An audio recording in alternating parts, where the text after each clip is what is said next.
간단하게 그냥 얘기할 거야. 필요한 것만 다시 한번 기억해 주시기 바랍니다. 수민아, 왜 이렇게 우울해? 참 피곤해? 어제 무리했어? 자, 삼각함수에서 삼각함수 세 가지죠. 정의 부분 첫 번째, 정의 부분이 있고 두 번째 그래프 부분이 있어요. 두 번째 그래프 부분, 그리고 세 번째가 방부등식 부분입니다. 어차피 그래프에 포함된 거고, 너희들 정의 부분에서 이제 나올 수 있는 가장 쉬운 문제 1번 문제는 호도법을 60분법으로 바꿔라. 그치? 호도법과 60분법에 대해서 60분법이라는 것은 몇 도 몇 도 이렇게 얘기한 걸 60분법이라고 하는 거예요. 뭐 이거 내용이 뭐 1, 2번 정도로 나올 수가 있겠고, 그 다음이 이제 각에 대해서 정의하는 것, 즉 사분면 정의하는 것. 이제 각이 360도도 넘어갈 수가 있기 때문에 우리가 사분면의 정의를 새롭게 다시 했잖아. 1사분면 같은 경우는 이제 0도 초과 90도 미만인데 몇 바퀴를 돌고 와도 되기 때문에, 자, 이런 식으로 360도 초과 360도 플러스 90도 이런 식으로 정의를 하잖아. 그래서 문제 출발이 세타가 3, 4분면입니다 라고 하면 그 세타를, 자, 180도 초과 세타 360도 n 플러스 270도 미만 이렇게 자꾸 출발하는 문제. 세타가 3, 4분면일 때 3분의 세타는 몇 사분면입니까? 라고 해서 3으로 나눠가지고 n에다가, n은 항상 뭘 의미해? 회전수를 의미하잖아. 0부터 집어넣어가지고 반복되기 전까지를 집어넣어서 몇 사분면에 있는지 찾는 문제가 또 시험에서 졸라 잘 나와야 되거든. 거의 나온다고 봐야 되는 문제, 틀리면 안 되는 문제 다 맞는 문제고요. 기억나죠? 계속 다뤘기 때문에. 그리고 나서 이제 일반각에 대한 거. 일반각. 일반각은 뭐지? 알고 있어야 돼. 일반각 딱 했을 때 일반각은 뭐다? 알고 있어야 돼요. 동경이 나타낼 수 있는 각이죠. 동경이 나타낼 수 있는 각. 낼 수 있는 각. 동경이 뭐야? 얘들아. 동경이 뭐야? 동경은 막대기야, 막대기.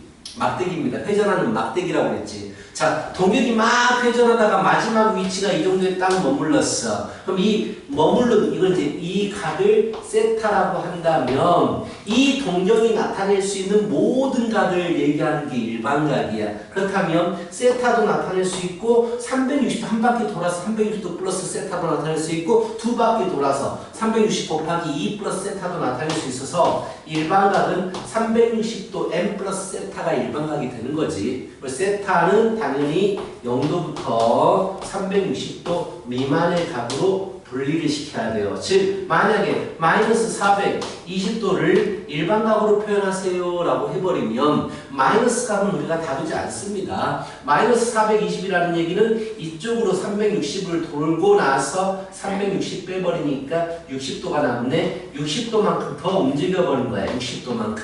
그럼 동경의 마지막 위치는 이것인데, 이 동경의 마지막 위치는 몇 도를 나타내느냐? 양의 각 쪽으로 해가지고 뭐 300도를 나타내는 각이거든. 이 동경이 나타낼 수 있는 모든 각은 바로 몇 바퀴를 돌아도 상관없고 300도를 나타낼 수 있습니다. 뭐 이렇게 표현하는 걸 일반각이라고 해요. 뭐 1, 2번 문제가 이거 호도법을 바꾸는 거 아니면 일반각으로 바꾸는 거 이 정도가 나올 수가 있어. 자, 이렇게 해서 이제 뭐 정의 부분에서는 첫 번째 이게 각에 대한 내용이 나올 수 있고요. 두 번째 나올 수 있는 게 뭐야? 그 다음에 바로 있는 게 뭐지? 기억나니?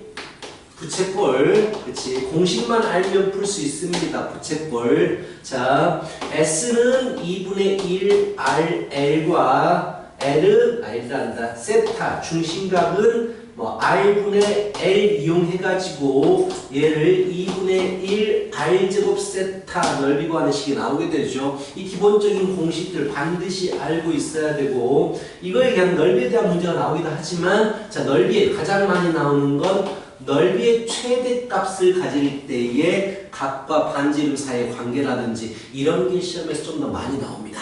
기억하시죠? 둘레 길이가 10짜리인, 그래서 10짜리인 부채꼴이 있는데 넓이가 최대가 될 때 항상 무조건 둘레 길이가 결정이 되면 넓이 최대일 때는 각이 2일 때예요. 이제 이 정도는 외워도 됩니다. 항상 2가 나와요. 자, 넓이 어떻게 구해? 2분의 1 RL로 구하잖아. 그럼 얘를 계산해 보면 마이너스 R제곱 플러스 5R이다. 5R. 그래서 얘는 최대값 2분의 5 제곱에 플러스 머시기가 나오겠죠. 즉 R은 2분의 5일 때 최대가 돼요. 얘가 2분의 5잖아요. 그럼 얘는 무조건 2배가 돼요. 그래서 각이 항상 2가 돼요. 그래서 뭐 4, 5번 정도에 나올 수 있는 문제 물어보면 그냥 2라고 적어 바로 2. 2라는 각은 대략 얼마 정도를 나타낼까요? 2라는 각은 몇 도? 1이라는 각은 60분법으로 바꾸면 어떻게 될까? 1이라는 각은 180도분의 도분으로 한다. 1을 도로 바꾸면 180도 쓰면 파이분의 180도예요. 도로 바꾸면. 바꾸는 건 비례식 쓰면 돼요. 그렇지? 파이가 180도면 1은 얼마입니까? 몇 도입니까? 이렇게 바꾸면 돼요. 그럼 약 얘가 3.14 정도니까 대략 60이 좀 안 되는 각이에요. 60 좀 안 되는 각이기 때문에 2는 120도가 약간 안 되는 각이야. 그래서 1번, 2번 다음 그림 중 부채꼴의 넓이가 가장 큰 거 반지름이 똑같을 때 부채꼴의 넓이가 둘레길이가 똑같을 때 부채꼴의 넓이가 가장 큰 건 무엇입니까? 물어보면 이거예요. 120도 비슷한 걸 골라주면 돼요. 이런 문제도 나올 수가 있어요. 자, 이런 거 부채꼴까지 해서가 이제 첫 번째 소단원이 되고 그 다음에 이제 정의로 넘어가게 되지. 당연히 삼각함수의 정의는 무조건 암기하고 있어야 됩니다. 자, 사인 정의가 무엇입니까? R분의 Y죠. 암기. 코사인의 정의 R분의 X고요. 탄젠트의 정의 X분의 Y. 그래서 부호에 대한 문제가 또 쉬운 문제로 나오기 참 좋죠. 얼싸안고 외우고 있어야 되고 사인을 알고 있을 때 코사인과 탄젠트 구하는 방법, 하나의 삼각함수를 알고 있을 때 다른 삼각함수 값을 구하는 방법은 그냥 중학교 때처럼 직사각형 그려가지고 자 부호만 유의하면서 찾아주면 된다라고 했죠. 그치 채우라. 자 이것도 기억하고 계셔야 됩니다. 자 그리고 나서 이제 뭐가 나오죠? 공식적인 부분들이 나오게 돼요. 공식, 우리가 암기해야 되는 공식적인 부분들. 첫 번째, 사인 세타와 코사인 2분의 파이 빼기 세타는 서로 같아요 라는 거. 각을 더했을 때 합이 얼마? 합이 90도. 즉 2분의 파이가 돼버리면 항상 사인과 코사인 값은 같습니다 하는 공식이 있었고, 탄젠트 마찬가지로 탄젠트도 각을 더했을 때 같으려면 같다면 역수로 같아집니다. 탄젠트 20도하고 탄젠트 70도분의 1이 같다 이런 거야. 그래서 탄젠트에서 쉬운 문제로 나오는 게 탄젠트 1도 이거 기억하시죠? 2도 탄젠트 88도 탄젠트 99도 넘어갔다. 89도 이렇게 물어보면 탄젠트 89도는 탄젠트 1의 역수예요. 역수. 그래서 없어집니다. 탄젠트 88도는 탄젠트 2의 역수입니다. 각을 더해서 90도가 돼버리면 탄젠트는 역수하고 똑같아져요. 그래서 이런 문제들이 좀 나오게 되고요. 자, 공식적인 식을 간단히 하는 문제를 풀 때는 탄젠트를 코사인분의 사인으로 바꿔라. 그렇지? 탄젠트를 코사인분의 사인으로 바꿔라. 그래가지고 뭘 제일 많이 사용하느냐? 사인 제곱 세타, 코사인 제곱 세타는 1이다. 그래서 식을 간단히 할 때는 오직 두 가지만 쓰입니다. 이것과 이것만 써요. 탄젠트를 코사인분의 사인으로 바꿔가지고 사인 제곱 더하기 코사인 제곱은 1이다라는 이 두 가지 공식이 줄을 이루어가지고 식을 간단하게 나타내는 거죠. 그리고 여기서도 우리가 자주 나오는 게 1도 제곱 2도 사인 제곱 88도 사인 제곱 89도가 있어버리면 이 녀석은 코사인 제곱 1도가 돼버린다 했잖아. 각을 더했을 때 90도가 되면 같아지니까. 그래서 사인 제곱 1도와 코사인 제곱 1도가 만나서 1이 되고 이런 식으로 계속 1이 만들어지더라. 어디까지? 사인 제곱 44도와 제곱 45도 사인 제곱 46도 이거 여기까지가 딱 1이 돼버리더라.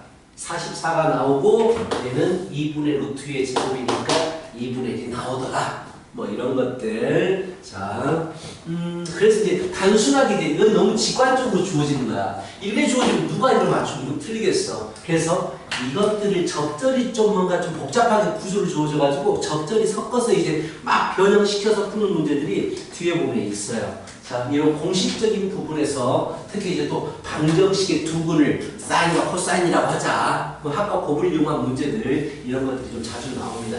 이 정도가 이제 공식적인 부분이고 그래프 부분은 뭐 저번에 방정식, 부등식 하면서 좀 간단하게 또 얘기를 했었잖아. 자, 너희들이 알고 있어야 되는 건 가장 기본적으로 이거 일단 정확히 알고 있어야 되죠. 자, 아시다시피 이렇게 주어졌을 때 아이고야 K라고 하자. H인자. 자, 최대값은 뭐 주기부터 항상 따지세요. 주기는 x에 곱해진 거로 원래 주기를 나눠주는 게 주기다. 항상 주기 따져주고 탄젠트 제외하고 최대 최소 얼마 절대값 k 플러스 c 플러스가 최대값 마이너스가 최소값. 이 정도.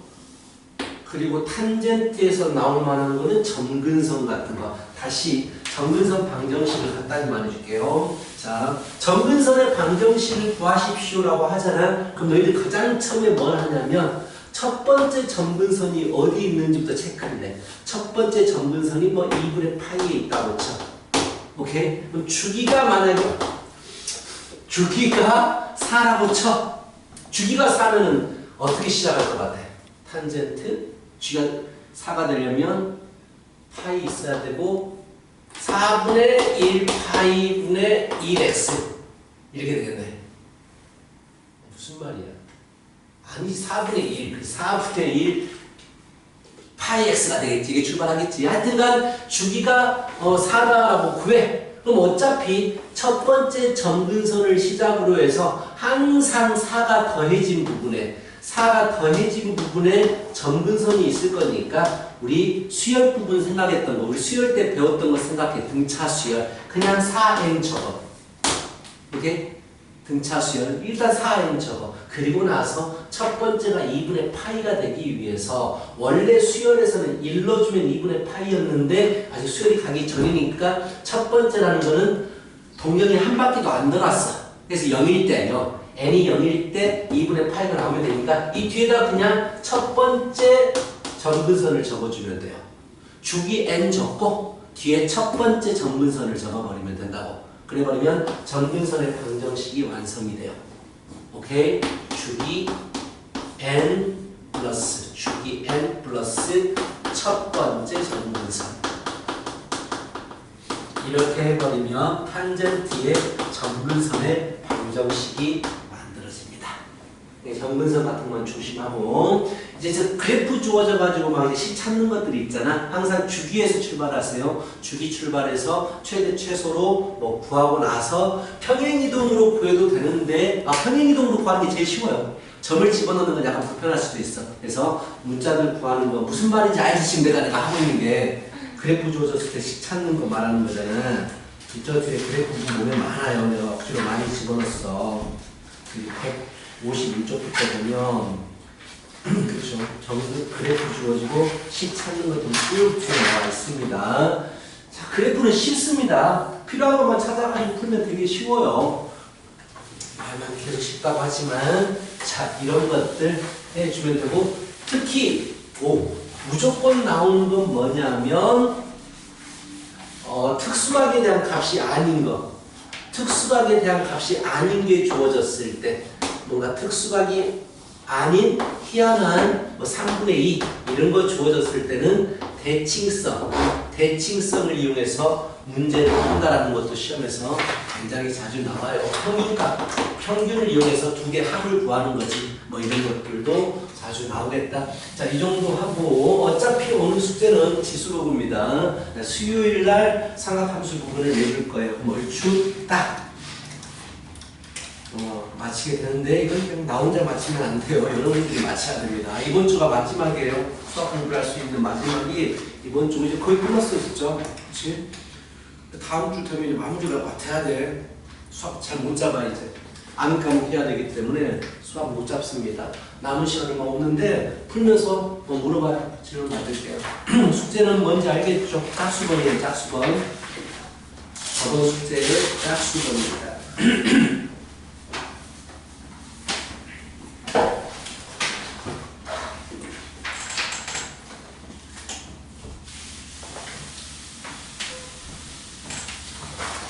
시를 가져오고요.